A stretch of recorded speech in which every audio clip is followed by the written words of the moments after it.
Good morning, ladies and gentlemen. Look at that, my water bottle's in the screen. Let's take that out of the way. Good morning, you guys. Make sure you are in live classroom as well as Blackboard. Give me those green check marks so that I know you guys are ready to go. Looks like we've got a small group today. In my mind, I'm thinking, I bet everybody is trying to do math right now. That's what I'm thinking. We're getting down to the wire, you guys, with our turnaround semester time. So I'm getting excited. It's an easier turnaround for me, you guys, because we do have this cross-curricular unit going and it feels like it's just gonna keep on flowing, right? And so I'm sure it's gonna feel very, very different for math. Taylor, it's going well. I will not be skiing this Friday, that's for sure. I'm still injured and I can't really walk, okay, very well, or sit. So definitely cannot ski. So today will be the last time that I see you guys till next week, all right? And I will be helping invigilate the math exam. So you will see this lovely face at your math exam. So that hopefully will put you guys at ease as well. You know, Abby, I've given you lots of practice writing your essays. And if you feel that you still need to write an essay, all I can say is I'm not going to give you a time frame.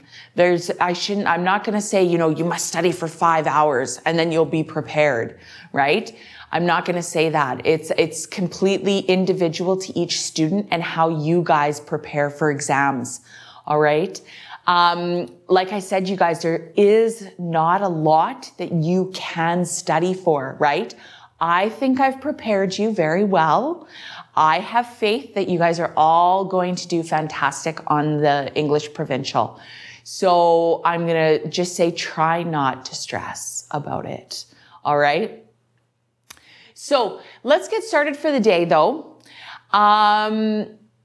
Yeah, absolutely, Taylor. Yes. So they will remember for the midterm, I gave you guys a theme for that midterm, something I can't remember right off the top of my head what exactly it was. It was something about satisfaction, right?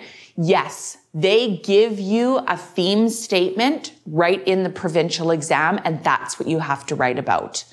Okay. Yeah. So really there's really no prep. Yeah. Exactly, Alex. And that was taken straight from a past provincial exam. So that should give you an idea about what it's going to be about, right? Yeah, Alex, I'm with you. There's no real way that you can study.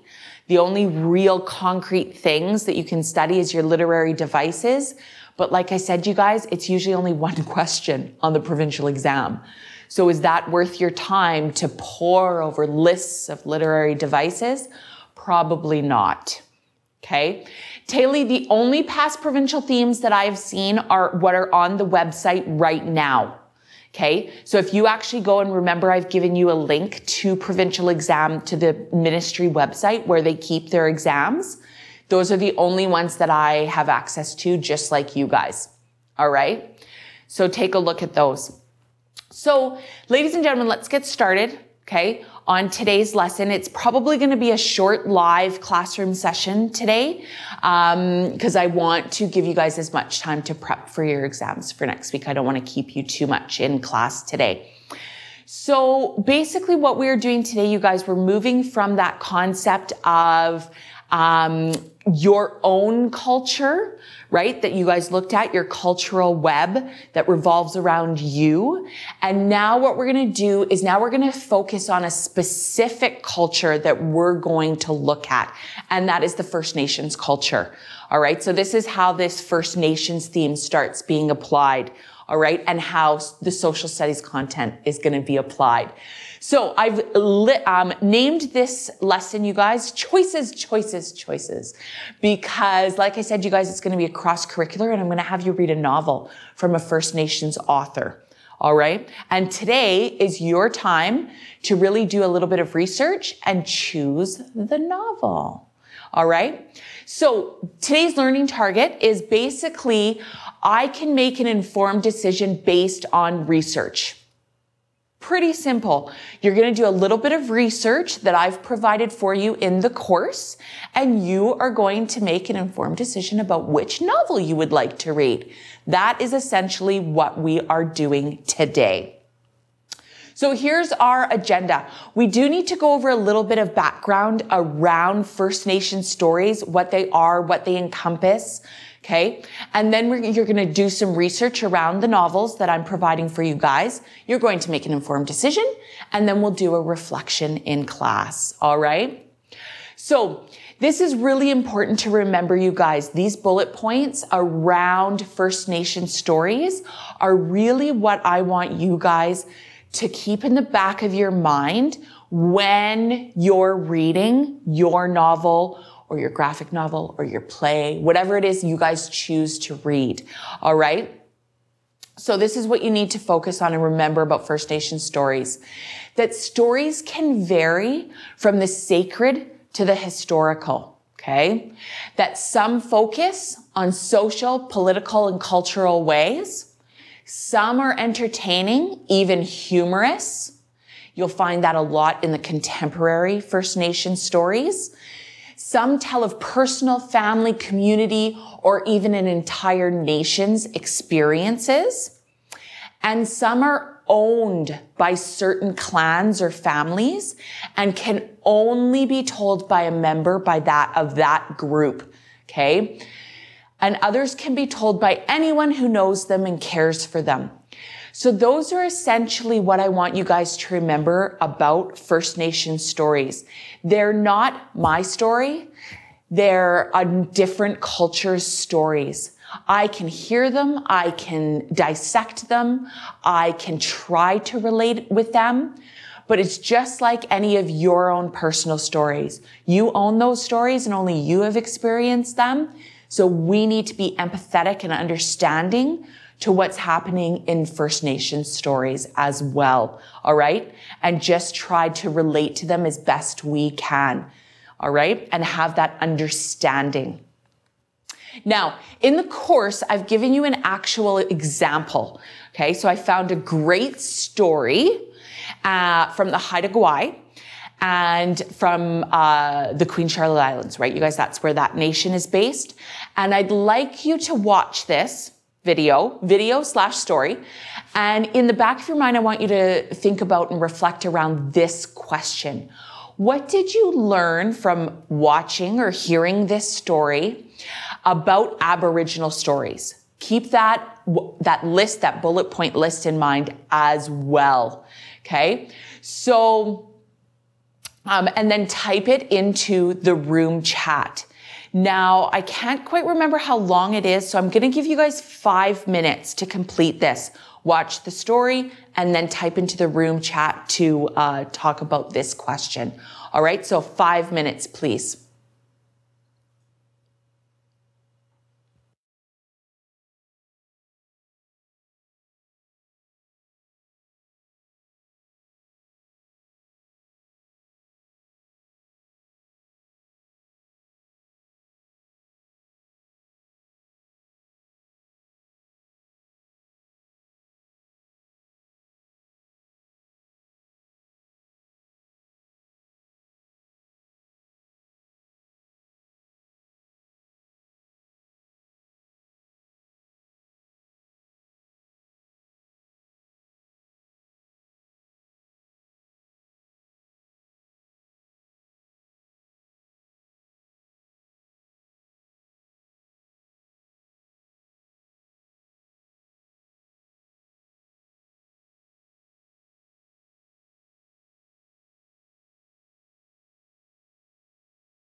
I can see you guys typing right now in Blackboard. So as you guys finish up your thoughts, I'm just going to bring up the chat here so that we can see. So you can see what I've chatted here, ladies and gentlemen, as well, right? This is one thing that I've noticed with my time studying First Nations cultures and First Nations authors, is that I've noticed really there's a real interconnection between nature and environment and the First Nations people. They really value their environment, and they have a lot of stories around those animals that I think this story really depicts, right? With the raven.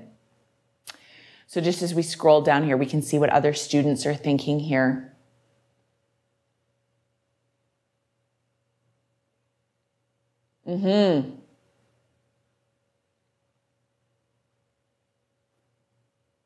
Yeah, and some of those examples, Taylor, right? So raven is just one example, right? But the bear, the eagle, right? All those things tie into not only just their culture, but their religion and how they see the whole world, right? Good, you guys. I still see the chat going, so I'm just gonna give you guys a few more minutes here because I want you guys to get out those thoughts.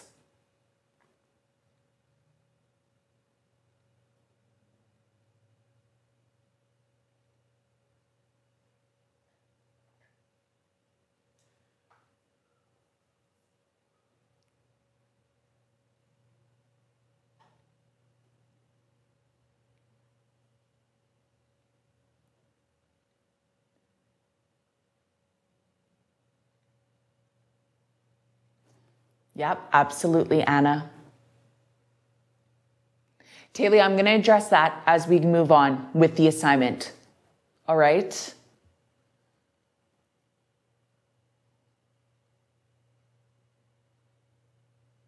Good. And I do want you guys to finish up what you're thinking there. But I'm just going to go back to my PowerPoint, you guys.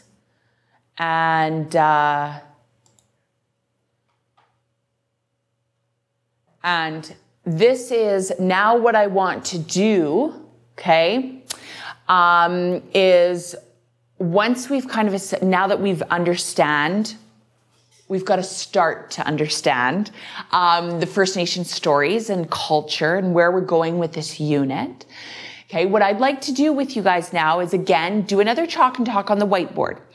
And I want to move from that realm of First Nation stories to now, what makes a book appealing to you? Because now we're going to actually choose, now that we have a small understanding around First Nation stories and what they encompass, okay? Now what I'd like you guys to do is, in the assignment, there are 5 or 6 choices. You'll see the front cover of each of the texts that I've chosen for this unit.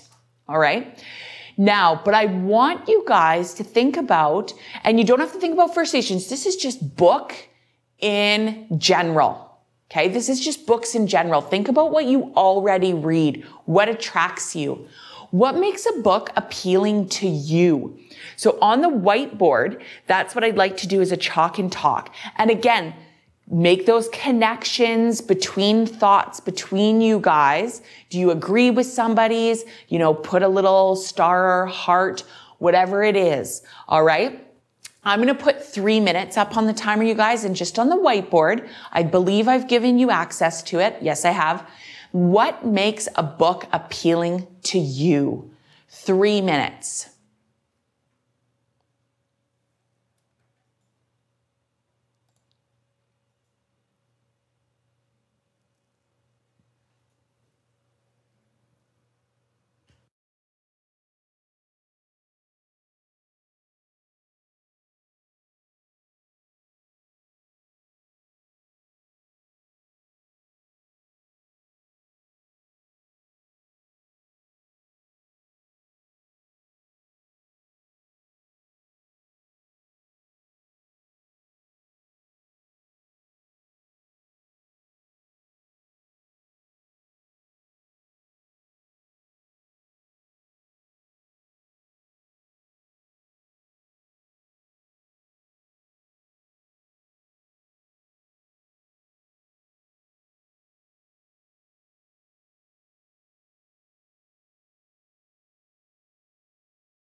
Good, you guys. So we can actually see from the whiteboard that a lot of you actually have a lot of actually genres in common. A lot of you like suspense, excitement, right? I totally agreed, and I'm just going to check who actually wrote this one because I actually agreed with it quite strongly. Alex, right? Yeah, I'm totally with you. I hate slow novels that start slow. They make me angry. And I'm the type of reader too that has to finish a novel. I don't know about you guys, but I finish a novel, right? Like, it doesn't matter how bad it is. I will finish it. But that makes me angry because it's wasted my time, right? So yes, Alex, I totally agree with you on that one. But you guys can see too, when I was younger, more like your guys' age, and going to the library. I don't know how many of you guys actually do that anymore. Going to the library and thinking, oh, I just want something with a catchy title and a catchy cover. That's what else, right? Taylor, good for you. If you have a hard time, good for you. Don't waste your time. Put it away, right? Let go. I can't let go. I have to read it. I'll give you an example. Life of Pi. I don't understand the hype. I don't understand. And I read the whole thing. I still don't understand. All right. So good, you guys. Excellent. So that's what appeals to you. That's where I'm going with, how I've set up your choices. Okay.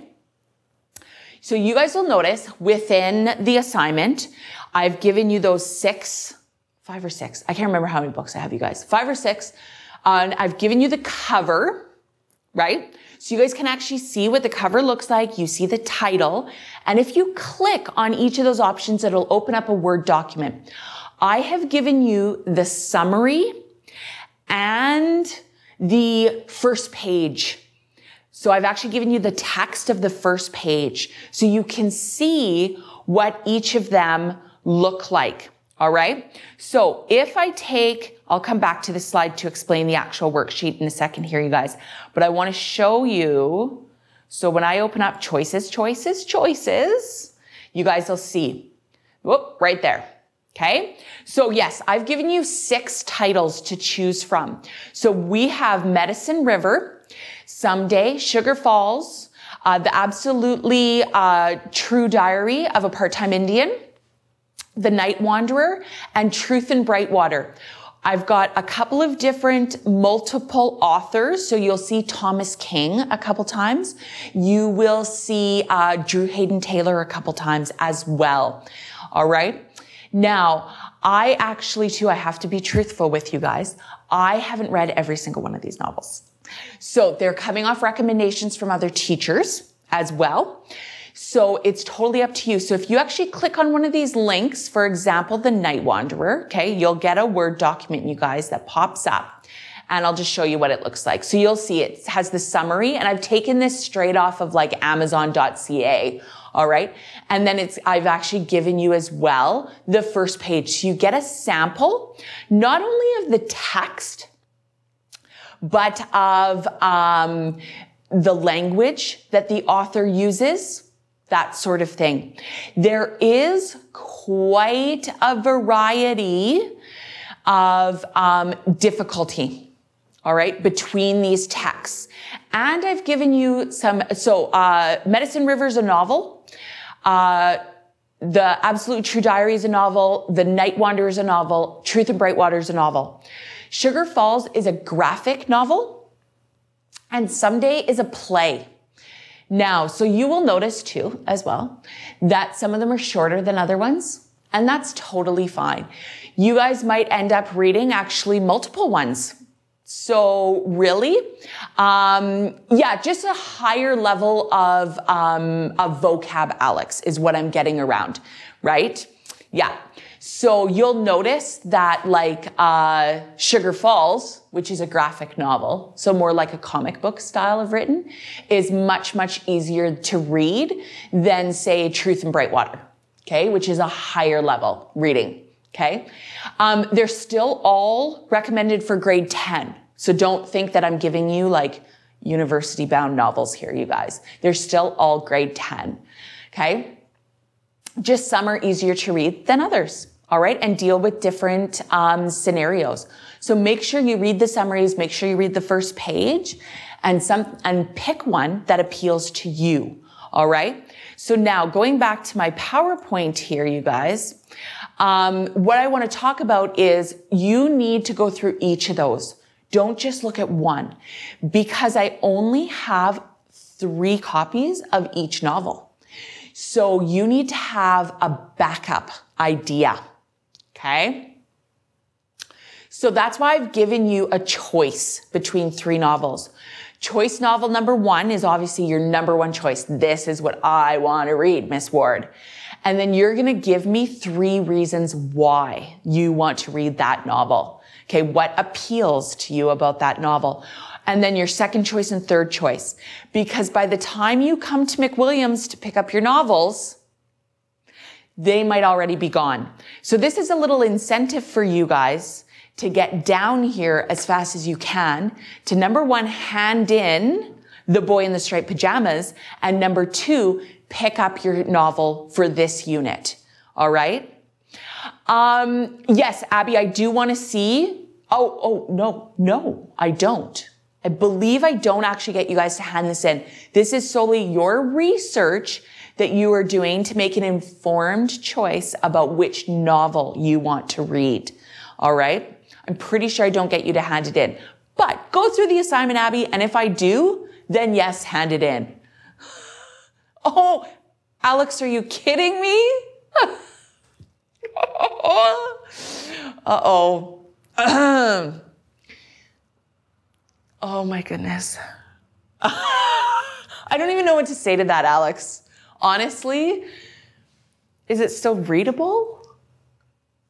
Well, I'll have a chat with you later, Alex. Yes, so Taylor, you're in a nice situation. Oh, sorry, guys. You're in a nice situation because, yes, you do whatever you did. You do whatever you did with The Boy in the Striped Pajamas. So you get to choose whichever book you want. Taylor, you don't have to compete with anybody else. All right? Okay, so Alex, we'll deal with that in a second. Okay, so that's where I'm going to stop you guys. That's it for today's class. I do have a reflection for you though, in about like 15, 20 minutes. Once you guys have a choice or a time to actually look into a couple of the novels. So, I'm going to, get off of live stream though, and I'll head back to my office and we'll just continue on with Blackboard. So if you have any questions or whatever in regards to any of the novels, let me know and I'll answer them back in my office. So give me 5 minutes to get organized, you guys, and we'll see you back in Blackboard.